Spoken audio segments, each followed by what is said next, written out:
বাংলাদেশের নারী ক্রিকেটের জন্য এটি হওয়ার কথা ছিল এক ঐতিহাসিক সফর।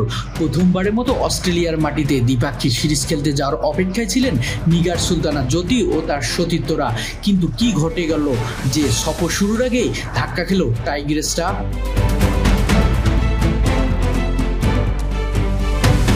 হঠাৎ করেই 3 ম্যাচের টি-20 সিরিজ বাতিল করেছে ক্রিকেট অস্ট্রেলিয়া। কেন এমন সিদ্ধান্ত?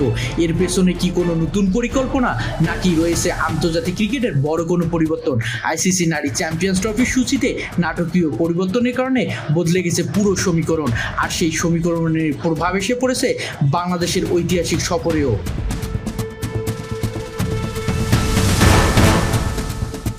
তবে সুখবরও আছে, টি-20 সিরিজ বাতিল হলেও 3 ম্যাচের ওয়ানডে সিরিজ ঠিকই অনুষ্ঠিত হবে।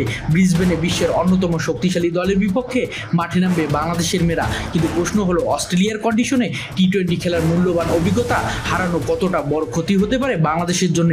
আর এই সংক্ষিপ্ত সফর কি ভবিষ্যতে বড় সাফল্যের পথ খুলে দেবে? শরীফুল ইসলাম, ক্রিক নেক্সট।